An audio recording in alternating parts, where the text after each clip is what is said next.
নমস্কার। আহ আজকে আমরা আপনাদের কাছে আবার এসে পড়েছি।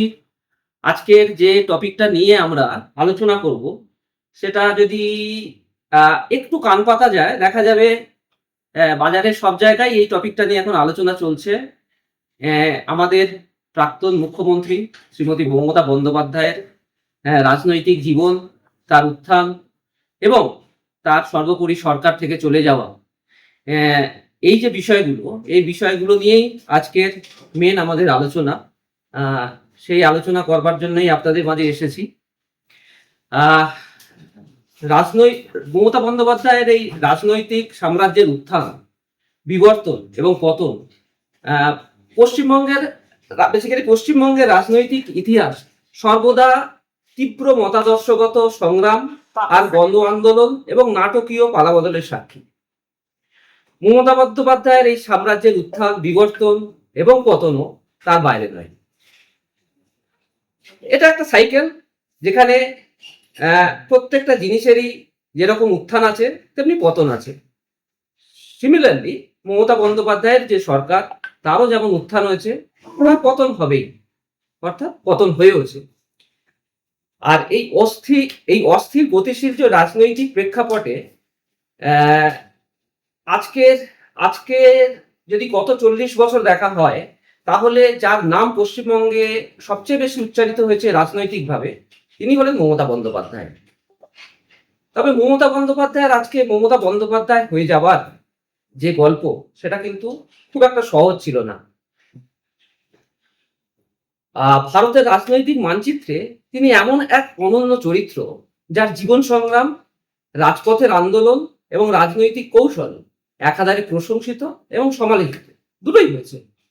একজন সাধারণ নিম্ন মধ্যবিত্ত পরিবারের কন্যা থেকে শুরু করে পশ্চিমবঙ্গের দীর্ঘতম সময় ক্ষমতাসীন মুখ্যমন্ত্রী হিসাবে তার থাকা, তার আত্মপ্রকাশ একটা রূপকথার গল্প বলেই মনে করে নেওয়া যায়। অন্যদিকে তার এই যে আত্মপ্রকাশ, অন্যদিকে তার যে রাজনৈতিক উত্তরাধিকারী হিসাবে তার ভাইপো অভিষেক বন্দ্যোপাধ্যায়ের দ্রুত উত্থান এবং রাজ্যের রাজনীতিতে এক নতুন মাত্রা যোগ করেছে। অভিষেক বন্দ্যোপাধ্যায়ের রাজনৈতিক প্রবেশ তৃণমূল কংগ্রেসের অর্থাৎ টিএমসির সাংগঠনিক কাঠামো, রাজনৈতিক কৌশল এবং জনমানসে দলের ভাবমূর্তিকে গভীরভাবে প্রভাবিত করেছিল। তবে রাজনীতির চাকা চিরকাল একদিকে ঘুরে না, সমান হয়েছে মমতা বন্দ্যোপাধ্যায়ের ক্ষেত্রে। তাই 2026 সালের মে মাসে আমাদের যে অনুষ্ঠিত পশ্চিমবঙ্গের বিধানসভা নির্বাচন, সেই রাজ্যের রাজনৈতিক ইতিহাসে এক অভূতপূর্ব ভূমিকম্পের সৃষ্টি করে। দীর্ঘ 15 বছর ধরে তার মমতা বন্দ্যোপাধ্যায়ের মুখ্যমন্ত্রী হিসাবে থাকা, একটার পর একটা নির্বাচনে তার জয়লাভ, শেষে এসে এই 2026-এ এক ধ্বংসাত্মক পরাজয়ের সম্মুখীন হয়েছে। এক সময়ে মমতা ব্যানার্জি এক অপ্রতিদ্বন্দ্বী নেত্রী মমতা বন্দ্যোপাধ্যায় নিজের শক্ত ঘাঁটি ভবানীপুর কেন্দ্রে থেকে তিনি জয়লাভ করেছিলেন। বাট সেই ভবানীপুর কেন্দ্র থেকেই, তার শক্ত যে ঘাঁটি ভবানীপুর কেন্দ্র, সেখান থেকেই শেষবার অর্থাৎ 2026-এর কিছুদিন আগে যে ভোট হয়ে গেল বিধানসভার ভোট, সেখান থেকেই তিনি পরাজিত হয়েছেন। যা আপনি যদি দেখেন আপনারা, তাহলে দেখবেন এটা একটা সমস্ত দেশের কাছে, আমাদের সবার কাছে, সমস্ত দেশের কাছে, সমস্ত দেশের রাজনৈতিক মহলে এক গভীর বিস্ময় সৃষ্টি করেছে। এই পরাজয় যেটা হয়েছে, সেই পরাজয়টা কেবল একটি রাজনৈতিক দলের পতন নয়, এটি এটি হলো দুর্নীতি, স্বজন পোষণ এবং প্রশাসনিক ব্যর্থতার বিরুদ্ধে সাধারণ মানুষের পুঞ্জীভূত ক্ষোভ। একই সঙ্গে এটি তৃণমূল কংগ্রেসের অভ্যন্তরেও প্রবীণ বনাম নবীন প্রজন্মের দ্বন্দ্ব, অভিষেক বন্দ্যোপাধ্যায়ের কর্পোরেট ঘরানার রাজনীতির ব্যর্থতা এবং নারী সুরক্ষার মতো মৌলিক প্রশ্নে শাসক দলের চরম অসংবেদনশীল সংবেদনশীলতার এক স্পষ্ট প্রতিফলন।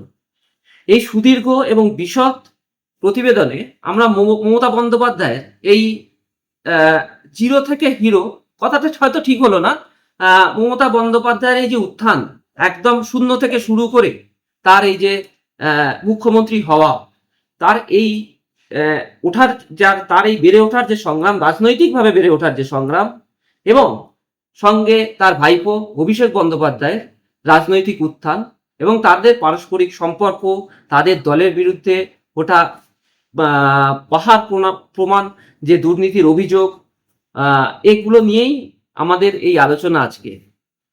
মমতা বন্দ্যোপাধ্যায় রাজনৈতিক এবং ব্যক্তিগত সংগ্রামের ইতিহাস কোনো মসৃণ রাজপথ ছিল না, যেটা তার ভাইপো অভিষেক বন্দ্যোপাধ্যায়ের ক্ষেত্রে অনেকটাই মসৃণ ছিল তার রাজনৈতিক উত্থান। মমতা বন্দ্যোপাধ্যায় আমার অতি সাধারণ মধ্যবিত্ত পরিবারে তার জন্ম। হিন্দু ব্রাহ্মণ পরিবারে 1955 সালের 5ই জানুয়ারি মমতা বন্দ্যোপাধ্যায় জন্মগ্রহণ করেন। তার বাবা ছিলেন একজন স্বাধীনতা সংগ্রামী, শ্রী প্রমীলেশ্বর বন্দ্যোপাধ্যায়, স্বর্গীয়, এবং তার মাতা গায়ত্রী দেবী।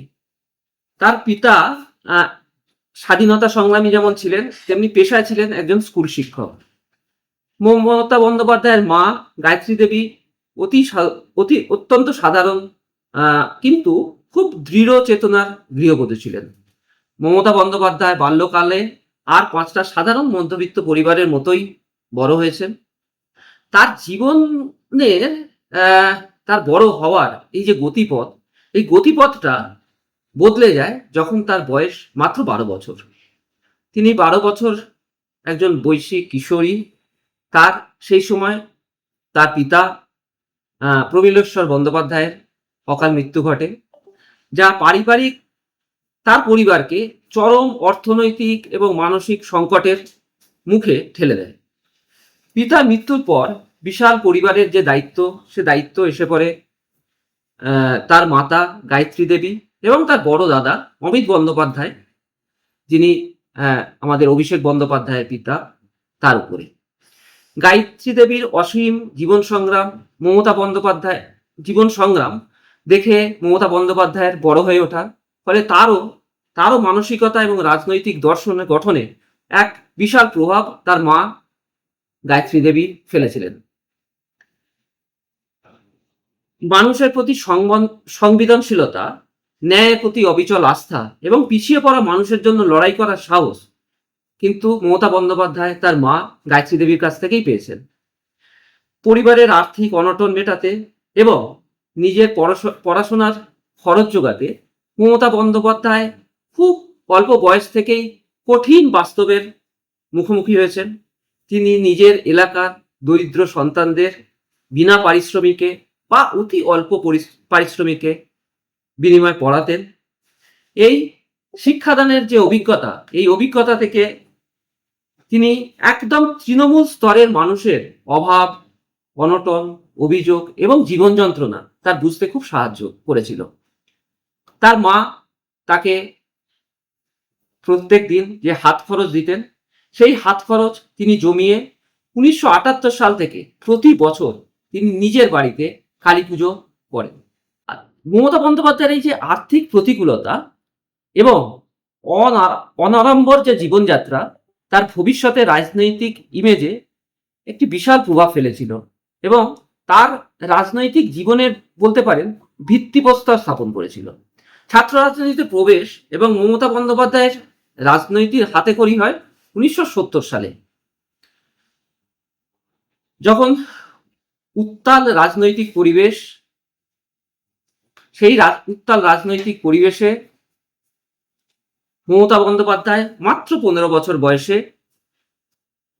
যোগমায়া দেবী কলেজে স্নাতক স্তরে পড়াশোনা করবার সময় ভারতীয় জাতীয় কংগ্রেসের অর্থাৎ কংগ্রেস এর ছাত্র সংগঠন ছাত্র পরিষদে যোগদান করেন।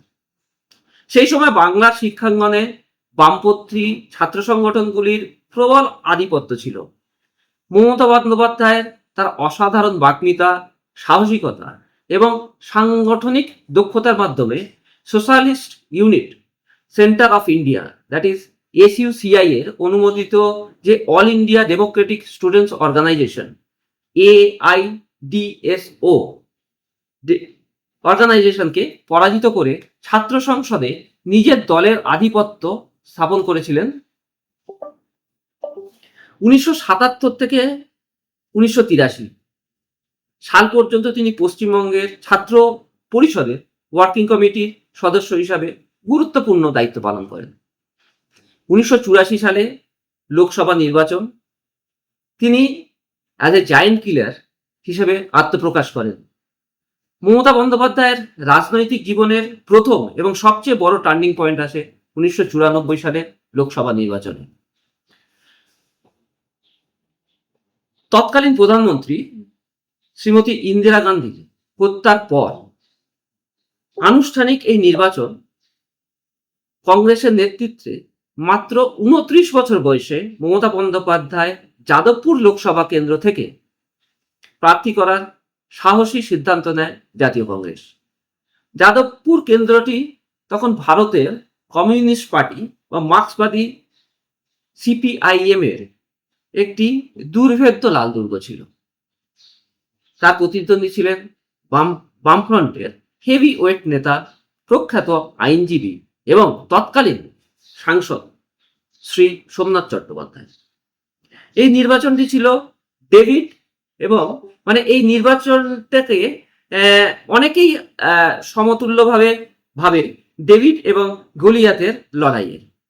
মমতা বন্দ্যোপাধ্যায় বাড়ি বাড়ি ঘুরেছেন, সাধারণ মানুষের সঙ্গে মিশেছেন, করে এক তীব্র জনসংযোগ তিনি তৈরি করেন। সমস্ত রাজনৈতিক পণ্ডিতদের অঙ্ক সমীকরণ উল্টে তরুণী মমতা বন্দ্যোপাধ্যায় সোমনাথ চট্টোপাধ্যায়কে প্রায় 19,660 ভোটের ব্যবধানে পরাজিত করেন। সোমনাথ চট্টোপাধ্যায় যেখানে 47.85% ভোট পান, মমতা বন্দ্যোপাধ্যায় পেয়েছিলেন 50.87%। ওই ঐতিহাসিক জয় তাকে রাতারাতি জাতীয় রাজনীতিতে পরিচিত করেছিল। ভারতীয় রাজনীতির ইতিহাসে তিনি জায়েন্ট কিলার আখ্যা পান। এই জয়ের পর তিনি সর্বভারতীয় যুব কংগ্রেসের সাধারণ সম্পাদক হিসাবে নির্বাচিত হন। এই 1984 সালের যাদবপুরের লোকসভা নির্বাচনের ফলাফল, যা মমতা বন্দ্যোপাধ্যায়ের উত্থানের ভিত্তিপ্রস্তর স্থাপন করে, রাজপথের আন্দোলন, পুলিশি নির্যাতন এবং 1990 সালে হাজরা আক্রমণ, মমতা বন্দ্যোপাধ্যায় আগাগোড়াই ছিলেন রাজপথের লড়াকু নেত্রী। সংসদীয় রাজনীতির চেয়েও তিনি বেশি স্বাচ্ছন্দ্য বোধ করতেন রাস্তায় নেমে প্রতিবাদ করতে। তার এই প্রতিবাদী সত্তা বামফ্রন্ট সরকারের চক্ষুশূল হয়ে ওঠে। 1990 সালের 16ই আগস্ট যুব কংগ্রেসের এক নেত্রী হিসেবে তিনি ধর্মঘটের সমর্থনে এবং ভেজাল তেলের প্রতিবাদে একটি মিছিলের নেতৃত্ব দেবার সময় কলকাতার হাজরা মোড়ে তার উপরে প্রাণঘাতী হামলা হয়। অভিযোগ ওঠে যে সিপিআইএম এর সমর্থক লালু আলম এবং তার দলবল মমতা বন্দ্যোপাধ্যায়ের উপর ঝাঁপিয়ে পড়ে এবং মাথায় ভোঁতা অস্ত্র দিয়ে সজোরে আঘাত করে। এর ফলে তিনি গুরুতর আহত হন এবং তার মাথা ফেটে প্রবল রক্তপাত হয়। তাকে দীর্ঘদিন হাসপাতালে চিকিৎসাধীন থাকতে হয়। এই ঘটনা তার রাজনৈতিক কেরিয়ারে এক নতুন এবং আবেগময় মাত্রা যোগ করে। তিনি সাধারণ মানুষের চোখে এক অদম্য, আপোষহীন এবং রক্তস্নাত যোদ্ধা হিসেবে প্রতিষ্ঠিত হন। প্রসঙ্গত এখানে উল্লেখ করা যায়, দীর্ঘ 30 বছর পর প্রমাণের অভাবে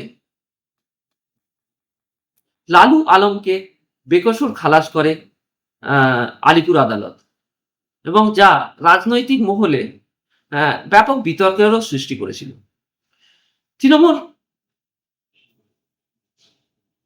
তৃণমূল কংগ্রেসের প্রতিষ্ঠা নিয়ে এবার আমরা একটু আলোচনা করি।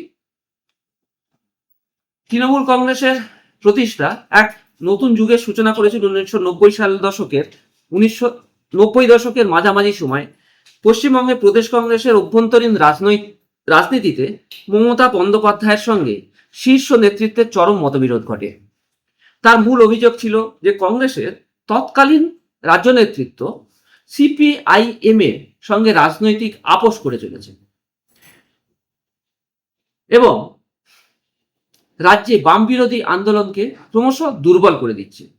এই আপোষকামিতার বিরুদ্ধে প্রতিবাদ জানিয়ে 1997 সালে 22 ডিসেম্বর কংগ্রেস তাকে দল থেকে বহিষ্কার করে। তার এই প্রতিবাদ জানানোতে কংগ্রেস দল তাকে 1997 সালের 22শে ডিসেম্বর তাকে দল থেকে বহিষ্কার করে।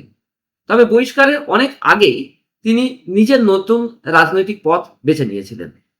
1997 সালের ডিসেম্বর যখন নেতাজি ইন্ডোর স্টেডিয়ামে কংগ্রেসের আনুষ্ঠানিক সম্মেলন চলছিল, মমতা বন্দ্যোপাধ্যায় নিজে বাইরে একটি বিশাল উন্মুক্ত সমাবেশ করেন, যা প্রমাণ করে যে কংগ্রেসের নিচুতলার কর্মীদের সমর্থন তার দিকেই রয়েছে।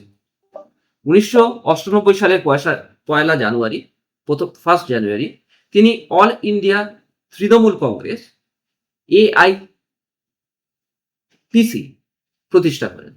দলের নামকরণের পিছনে তার গভীর রাজনৈতিক দর্শন লুকিয়েছিল। তিনি চেয়েছিলেন এমন একটি দল করতে যা সমাজের একেবারে শেকড় স্তরের মানুষ অর্থাৎ গ্রাসরুট লেভেলের কথা বলবে। এই কারণেই তার দলের নামও রাখা হয় তৃণমূল এবং দলের প্রতীক হিসাবে বেছে নেওয়া হয় জোড়া কাশফুল, যার স্কেচ তিনি এবং শ্রী অজিত পাঁজা মিলে তৈরি করেছিলেন। দলের মূল স্লোগান হয়ে ওঠে মা, মাটি, মানুষ, যা বাংলার গ্রামীণ এবং শহুরে মানুষের আবেগকে এক সুতোয় বেঁধে ফেলে। সিঙ্গুর, নন্দীগ্রাম আন্দোলন, বাম দুর্গের পতন, তৃণমূল কংগ্রেসের প্রতিষ্ঠার পর থেকেই মমতা বন্দ্যোপাধ্যায় বামফ্রন্ট সরকারের বিরুদ্ধে নিরন্তর সংগ্রাম চালিয়ে গেলেও দলের প্রকৃত এবং অপ্রতিরোধ্য উত্থান ঘটে 2006 সালের পর থেকে। 2006 সালের মে মাসে তৎকালীন মুখ্যমন্ত্রী শ্রী বুদ্ধদেব ভট্টাচার্য এবং তার নেতৃত্বে বামফ্রন্ট সরকার টাটা মোটরসের ন্যানো গাড়ির কারখানার জন্য জমি হুগলি জেলায় কৃষি জমি অধিগ্রহণের সিদ্ধান্ত নেয়। সরকার 1994 সালে জমি অধিগ্রহণ আইন প্রয়োগ করে জনস্বার্থের দোহাই দিয়ে এই জমি অধিগ্রহণ করতে শুরু করেন, যার বিরুদ্ধে স্থানীয় কৃষকরা তীব্র প্রতিরোধ গড়ে তোলেন। মমতা বন্দ্যোপাধ্যায় এই জোরপূর্বক জমি অধিগ্রহণের বিরুদ্ধে কৃষকদের পাশে দাঁড়িয়ে এক বিশাল গণ আন্দোলনের সূচনা করেন। কৃষি জমি রক্ষা কমিটি তিনি গঠন করেন এবং এই আন্দোলনকে জাতীয় স্তরে তিনি নিয়ে যান। 2006 সালের ডিসেম্বরে তিনি কৃষকদের জমি ফেরতের দাবিতে কলকাতা ধর্মতলায় ঐতিহাসিক 26 দিনের অনশন কর্মসূচি পালন করেন। আন্দোলন চলাকালীন তাপসী মালিক নামে এক কিশোরী কর্মীকে ধর্ষণ ও পুড়িয়ে মারার মর্মান্তিক ঘটনা সিঙ্গুর আন্দোলনকে আরো তীব্র এবং সংবেদনশীল করে তোলে। সিঙ্গুরের পাশাপাশি পূর্ব মেদিনীপুরের নন্দীগ্রামে কেমিক্যাল হাব তৈরির জন্য জমি অধিগ্রহণ বিরোধী আন্দোলন